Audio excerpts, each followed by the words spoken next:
Hi guys, वरदान top 10 series में आप सभी का फिर से हार्दिक स्वागत है, अभिनंदन है। तो साथियों, आज हमारी टॉप 10 सीरीज की ये चौथी क्लास है और आप सब जानते हैं कि रोज़ शाम 8 बजे हमारी मुलाकात होती है भारतीय एवं पाश्चात्य काव्य शास्त्र के टॉप 10 क्वेश्चंस के साथ में। आप सभी जानते हैं कि बूंद बूंद से घड़ा भरता है। रोज़ शाम 8 बजे आप जब सीखेंगे तो एक दिन आप ऐसा होगा कि आपके जो भंडार गृह है, आपके पास प्रश्नों का इतना संकलन हो जाएगा और इतने महत्वपूर्ण प्रश्न आपके भंडार गृह में आ जाएंगे कि परीक्षा में जब आप बैठेंगे तो आपको किसी प्रकार की दिक्कत नहीं होगी और बहुत से प्रश्न उनमें से ऐसे कि ऐसे मिलेंगे। ठीक है ना? तो रोज़ शाम 8 बजे जुड़ जाइए।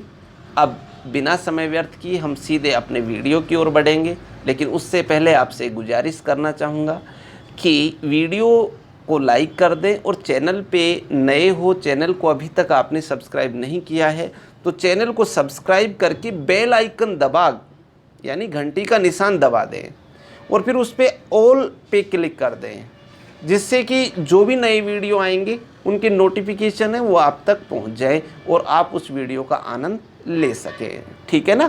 तो चलें अब सीधे अपने प्रश्न की ओर। पहला प्रश्न जिससे आपका सामना होने वाला है, बहुत ही शानदार प्रश्न है जो आपके सामने आ चुका है। प्रश्न क्या है?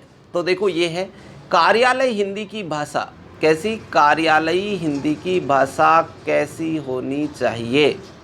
ये जो प्रश्न है ये KVS PGT 2014 में पूछा जा चुका है।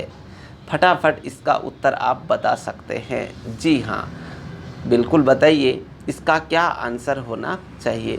अभिधात्मक होनी चाहिए भाषा, या लक्षणा से युक्त होनी चाहिए, या व्यंजनात्मक होनी चाहिए, या अभिधा और लक्षणा दोनों से मिश्रित होनी चाहिए। किस तरह की भाषा होनी चाहिए? किसमें? कार्यालयी हिंदी में। ठीक है, तो चलिए, बहुत अच्छा। चलिए इसका विश्लेषण मैं आपके सामने प्रस्तुत करता हूं। देखो, ध्यान दीजिए। कार्यालय हिंदी की जो भाषा है वो होनी चाहिए कैसी? अभिधात्मक। अभिधात्मक क्या होती है? शब्द शक्ति आपने सुनी है, अभिधा, लक्षणा और व्यंजना। तो मतलब कोई अन्य अर्थ नहीं निकले, मुख्य अर्थ सीधा का सीधा अर्थ निकले, वो अभिधा होती है। किसी लक्षण के आधार पर अर्थ निकाले तो वो लक्षणा, और मतलब अलग ही अर्थ निकले तो वो क्या है? व्यंजना। अब एक चीज समझिए, कार्यालय की भाषा में ये होना चाहिए कि जैसा आदेश दिया जा रहा है, जैसी बात कही जा रही है, वो सामने वाला उसी को सीधे सीधे शब्दों में समझ सके, उसका कोई अन्य अर्थ न लगा ले, तभी उसकी सार्थकता होती है।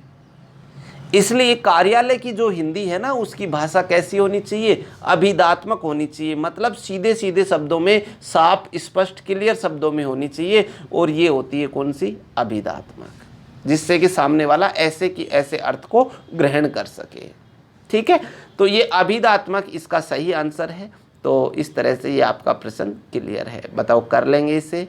जी हाँ, कर सकते हैं, कोई दिक्कत नहीं होगी। ओके, चलिए नेक्स्ट क्वेश्चन अपना है, काव्य गुणों के संबंध में जो कथन सही नहीं है उसे छांटिए। क्या कहा है? एक बार फिर पढ़ो।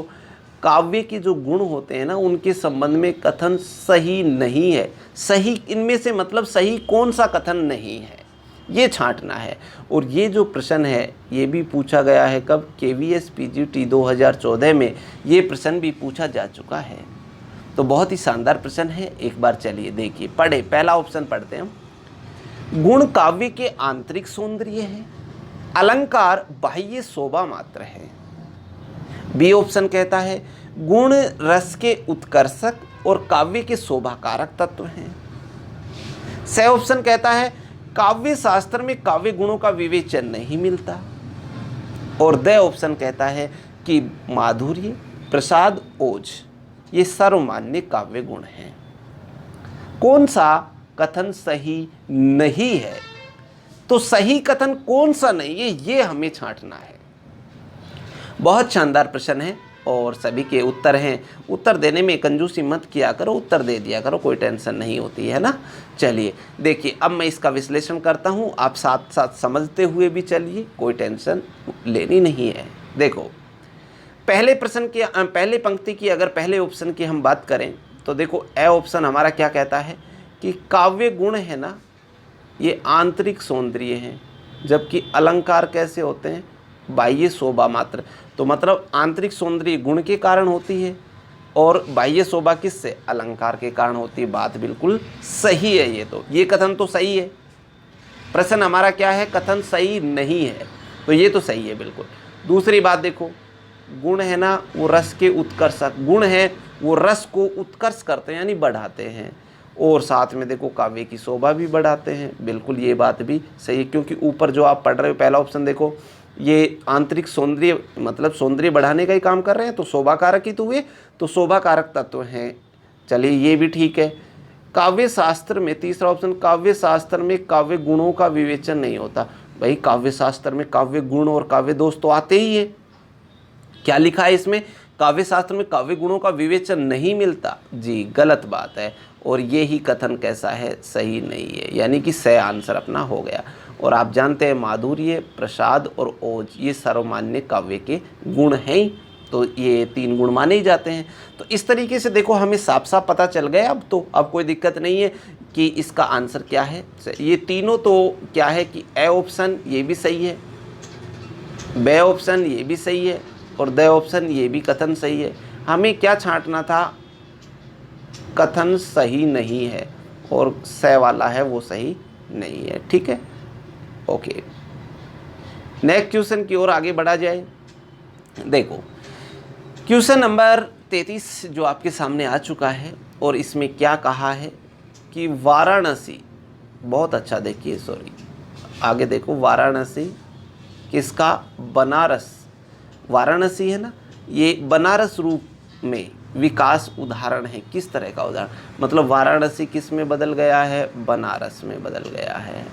ठीक है, अब ये बनारस में जब बदला तो किसका है, व्यंजन विपर्यय का उदाहरण है, या व्यंजन आगम का उदाहरण है, व्यंजन लोप का है, या स्वर व्यंजन आगम का है, किसका उदाहरण है ये डाइट पीजीटी 2014 में पूछा जा चुका है। ये प्रश्न बहुत शानदार प्रश्न है ये भी।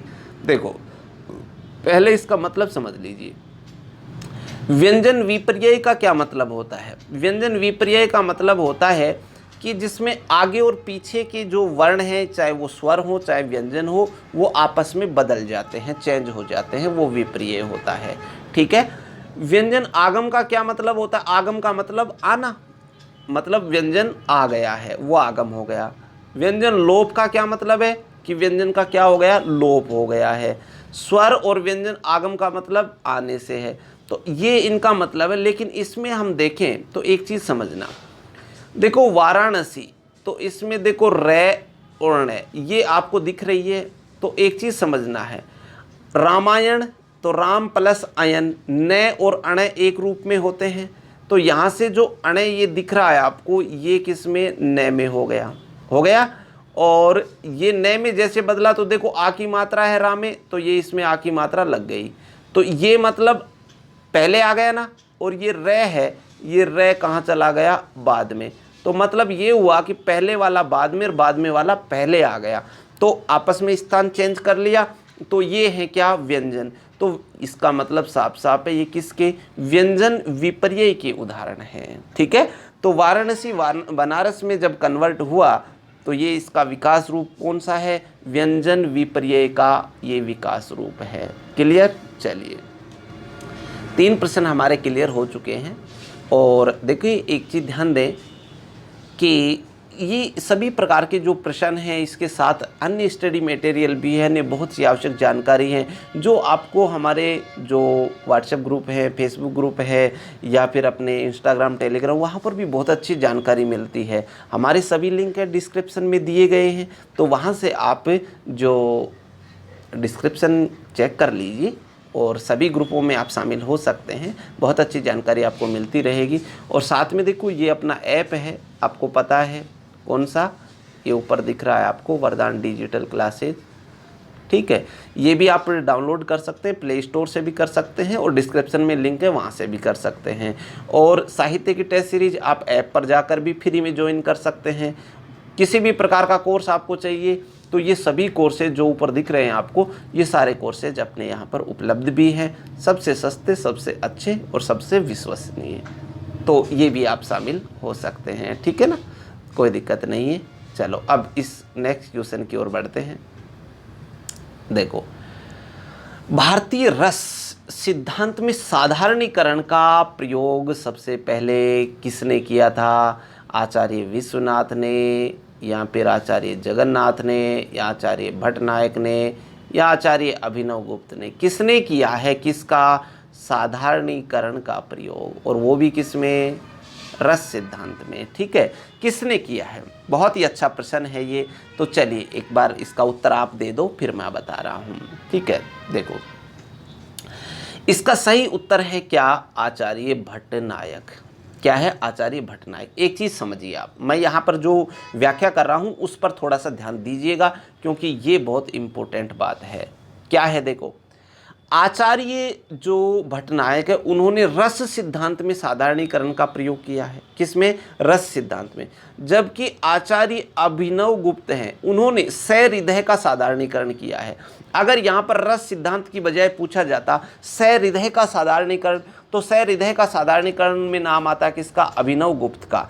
लेकिन रस सिद्धांत का साधारणीकरण पूछा गया है, तो रस सिद्धांत है उसका साधारणीकरण किसने किया है? आचार्य भट्टनायक ने किया है, ठीक है ना। तो इस तरह से इस क्वेश्चन को आपको थोड़ा ध्यान रखना है, बाकी कोई टेंशन है नहीं। चलिए, समझ में आ गया होगा। आगे बढ़े, चलिए क्वेश्चन नंबर 5 पे आइए। देखो, बहुत ही शानदार प्रश्न है।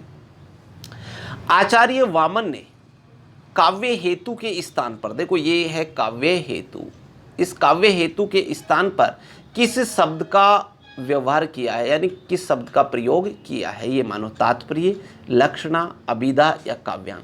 तो देखो, यहाँ पर बहुत ही अच्छा प्रश्न है। डाइट पीजीटी 2014 में ये पूछा जा चुका है, शानदार प्रश्न है। तो देखो, एक चीज़ हमें ध्यान रखना है कि आचार्य वामन ने जो ये काव्य हेतु है ना, इस काव्य हेतु की जगह क्या प्रयोग किया है? काव्यांग। क्या किया है? काव्यांग शब्द का प्रयोग उन्होंने किया है। ये हमें समझना, क्योंकि उन्होंने एक पंक्ति कही है, वो चीज़ समझना। लोको विद्या प्रकीर्णस्य, लोको विद्या प्रकीर्णस्य काव्यांगानी। तो इनको मतलब, एक तो लोक, दूसरा विद्या और तीसरा प्रकीर्ण, इनको काव्य के अंग उन्होंने माने हैं, ठीक है ना। तो काव्य हेतु को किस रूप में? काव्यांग के रूप में उन्होंने माना है। बस खत्म, कोई दिक्कत नहीं है। चलिए नेक्स्ट क्वेश्चन की ओर आगे बढ़ते हैं। बहुत ही शानदार प्रश्न है। भरत मुनि द्वारा विरचित ग्रंथ कौन सा है? ये पूछा है। भरत मुनि का ग्रंथ कहने का मतलब कौन सा है ये? और देखो, ये प्रश्न है जो किस किस में आ चुका है। आश्रम पत्ती पीजीटी एग्जाम 2012 में पूछा जा चुका है, जीआईसी पीजीटी 2009 में भी आ चुका है, यूपी पीजीटी 2009 में भी आ चुका है। तो मतलब अच्छा प्रश्न है ये, ठीक है। भरत मुनि का ग्रंथ, और ये तो देखा जाए तो बहुत सिंपल प्रश्न है और बहुत इम्पोर्टेंट भी है। भरत मुनि का ग्रंथ कौन सा? इनमें से नाट्य शास्त्र है, सब जानते होंगे। भरत मुनि का ग्रंथ का क्या नाम है? नाट्य शास्त्र है, जो भरत मुनि का ग्रंथ का नाम है। दैट्स क्लियर, कोई दिक्कत नहीं होनी चाहिए। चलिए आगे बात करें। देखो, मैं इन सब का ही बता देता हूँ आपको। जो ये 10 रूपक है, ये 10 रूपक किसका ग्रंथ है? ये धनंजय का है। 10 रुपये यानी धन, रूपक मतलब रुपए, रुपए धन से मान लेना, ठीक है, धनंजय, ठीक है। साहित्य दर्पण किसका है? तो साहित्य दर्पण विश्वनाथ का है। किसका है? विश्वनाथ का है। नाट्य शास्त्र है, ये भरत मुनि का है ही। और नाट्य लक्षण रतन कोशीय किसका है? तो ये सागर नंदी, नाम सुनना क्या है? सागर नंदी का ग्रंथ है ये। तो इस तरह से देखो, ये सारे ग्रंथ हमारे क्लियर हो गए। एक बार फिर बता रहा हूँ, ध्यान से सुन लेना। 10 रूपक बताओ किसका ग्रंथ है? धनंजय का ग्रंथ है। साहित्य दर्पण बताओ किसका ग्रंथ है? साहित्य दर्पण विश्वनाथ का है। नाट्य शास्त्र बताओ किसका है? तो नाट्य शास्त्र भरत मुनि का है ही। और नाट्य लक्षण रतन कोश किसका है? ये सागर नंदी का ग्रंथ है, ठीक है। तो इस तरीके से हम क्लियर कर सकते हैं। यस, नेक्स्ट क्वेश्चन की ओर बढ़ते हैं। नेक्स्ट क्वेश्चन आपके सामने आ चुका है, और क्वेश्चन क्या है? देखो, क्वेश्चन कहता है कि नाट्य के संदर्भ में भरत मुनि के अनुसार रसों की संख्या कितनी है। भरत मुनि के अनुसार पूछा है, रसों की संख्या कितनी है। 8, 9, 10, 11 मतलब भरत मुनि ने कितने माने। आश्रम पद्धति पीजीटी एग्जाम 2012 का पूछा गया प्रश्न है। भरत मुनि के अनुसार पूछा गया है, तो इसकी संख्या भरत मुनि ने कितनी 8 मानी है, ये ध्यान रखना। भरत मुनि आपको पता है कि नाट्य शास्त्र जिनकी रचना है और संस्कृत काव्य शास्त्र में प्रथम आचार्य के रूप में ये जाने जाते हैं। और इन्होंने नाट्य के संदर्भ में रसों की संख्या कितनी मानी है, 8 मानी है। ठीक है, तो ये इस तरह से ये प्रश्न जिसकी व्याख्या रही आराम से कर लेंगे। ओके, नेक्स्ट क्वेश्चन की ओर बढ़ते हैं। देखो बहुत ही अच्छा प्रश्न है। किस आचार्य ने गुणों को रस आश्रित माना है। गुणों को रस आश्रित माना है, बहुत ही शानदार प्रश्न है। भामे, दंडी, रुद्रट या फिर आनंद वर्धन। सही आंसर इसका क्या होना चाहिए बताइए, फटाफट बता दो जरा। भामे, दंडी, रुद्रट या फिर आनंद वर्धन, कौन सा सही है।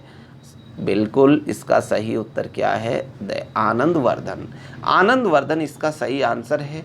आश्रम पद्धति पीजीटी एग्जाम 2012 में ये पूछा गया है। एक चीज़ और समझ ले, आनंद वर्धन है, इनके ग्रंथ का नाम है ध्वन्यालोक। क्या नाम है, ध्वन्यालोक बता रहा हूँ। तो इससे पता चल रहा है कि ये ध्वनिवादी आचार्य हैं। कैसे हैं, ध्वनिवादी। ठीक है ना। तो आनंद वर्धन किस प्रकार के आचार्य हुए, ध्वनिवादी आचार्य हैं। और ध्वन्यालोक इनका जो ग्रंथ है उसका नाम है। ठीक है, रस आश्रित यानी गुण है, उनको रस आश्रित इन्होंने माना है। ओके, यस, क्वेश्चन नंबर 9 अपना आ पहुंचा है। बहुत ही शानदार प्रश्न है। दंडी निम्नलिखित में से किस प्रकार के आचार्य, दंडी के बारे में पूछा है, किस प्रकार के आचार्य बताइए। अलंकारवादी हैं या रसवादी हैं या रीतिवादी हैं या ध्वनिवादी हैं। किस प्रकार के आचार्य हैं, कौन आचार्य दंडी किस प्रकार के हैं बताएंगे। तो इसमें देखो सभी को खैर क्लियर भी होगा, ये हम पहले बात कर चुके हैं।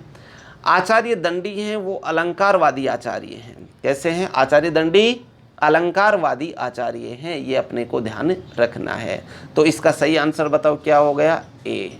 ओके, अब आपको एक चीज़ और बता दूं कि यहाँ पर एक नाम दिख रहा है अपने को, क्या, रसवादी। तो रसवादी आचार्य कौन है, तो आचार्य भरत हैं, वो रसवादी हो गए। रीतिवादी कौन है, आचार्य वामन हैं, वो रीतिवादी हैं। और ध्वनिवादी अभी अभी आपको बताया ही है, आनंद वर्धन है जो ध्वनिवादी हैं। ठीक है ना। तो इस तरीके से इनका क्लियर हुआ। बताओ एक बार फिर बता देता हूँ। अलंकारवादी कौन है, दंडी हैं, तो दंडी के बारे में पूछा है तो ये उत्तर हो ही जाएगा। रसवादी कौन है, भरत। रीतिवादी कौन है, वामन। और ध्वनिवादी कौन है, आनंद वर्धन। ठीक है, तो इस तरीके से ये हमारा ये प्रश्न भी क्लियर होता है। चलिए, वीडियो के जो प्रश्न हैं वो कैसे लग रहे हैं कमेंट करके अवश्य बता दें। और वीडियो अच्छा लग रहा हो तो लाइक करना बिल्कुल मत भूलना। ठीक है, और चैनल को सब्सक्राइब भी कर लेना। नेक्स्ट क्वेश्चन की ओर हम बढ़ते हैं। देखो, काव्य प्रकाश के रचनाकार कौन हैं। जीआईसी पीजीटी एग्जाम 2009 में ये प्रश्न पूछा जा चुका है। काव्य प्रकाश के रचनाकार कौन है। तो देखो इसका सीधा सीधा आंसर है, ये पहले प्रश्न आ चुका है हमारा, और मतलब इस तरह की व्याख्या हम पहले कर चुके हैं। और इसका सही आंसर क्या होना चाहिए, आचार्य मम्मट। कौन है, आचार्य मम्मट इसका सही आंसर है। ओके, तो इस तरह से देखो आज की जो सीरीज थी अपनी, इसके टॉप 10 प्रश्न हैं, ये 10 प्रश्न आपके समाप्त होते हैं। ठीक है ना। तो वीडियो बहुत अच्छा लगा होगा, बहुत अच्छे प्रश्नों का कलेक्शन है जो आपके सामने प्रस्तुत किया गया है। और अब इसको रिपीट करना, इसको हृदयंगम करना, ये आपका काम है। ठीक है, तो नेक्स्ट सीरीज में हम मिलेंगे कल। नेक्स्ट वरदान टॉप 10 सीरीज में कल शाम 8 बजे फिर मुलाकात होगी। तो लगे रहिए, व्यस्त रहिए, मस्त रहिए, पढ़ते रहिए। ठीक है, और पूरा कोर्स चाहिए तो आप हमारा कंप्लीट कोर्स भी ज्वाइन कर सकते हैं। वरदान डिजिटल क्लासेज ऐप अभी डाउनलोड कर सकते हैं। Okay, thank you very much.